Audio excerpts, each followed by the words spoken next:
नमस्कार, the real Mithila में आपका स्वागत है। बेनीपुर जेल में 8 कैदी करेंगे छठ महापर्व। 4 महिला और 4 पुरुष के लिए अलग अलग बनाए गए तालाब। बेनीपुर उपकारा में कुल 224 कैदी है, जिसमें से कुल 8 कैदी लोक आस्था का महापर्व छठ कर रहे हैं। कुल 4 पुरुष और 4 महिला कैदी इस वर्ष जेल में छठ मना रहे हैं। वहीं बेनीपुर उपकारा जेल में 8 कैदी छठ महापर्व करेंगे।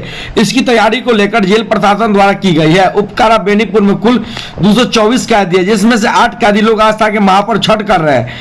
वहीं कुल 4 पुरुष व 4 महिला कैदी इस वर्ष जेल के अंदर छठ महापर्व करेंगे। आज से शुरू हो रहे महापर्व के मौके पर 8 कैदियों ने नहाया खाए के साथ व्रत की शुरुआत की है। जेल प्रशासन की तरफ से जेल के भीतर 2 तालाब बनाए गए। वहीं छठ महापर्व को लेकर कैदियों को नया वस्त्र, फल फूल, मिठाई आदि चीजों का व्यवस्था किया गया है। इसमें से एक तालाब में महिला कैदी भगवान भास्कर को अर्घ देंगे, वहीं दूसरी तरफ पुरुष कैदी छठ व्रत की पूजा करेंगे। जेल प्रशासन की तरफ से सभी व्रत करने वाले के लिए नए वस्त्र, नए कपड़े की व्यवस्था कर दी गई है। वहीं खरना के पूजन की तैयारी जेल प्रशासन द्वारा की गई है।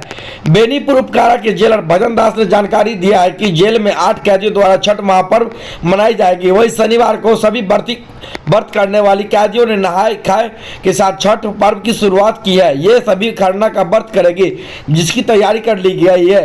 वहीं सभी महिला और पुरुष व्रत करने वाले के लिए अलग अलग तालाब बनाए गए हैं।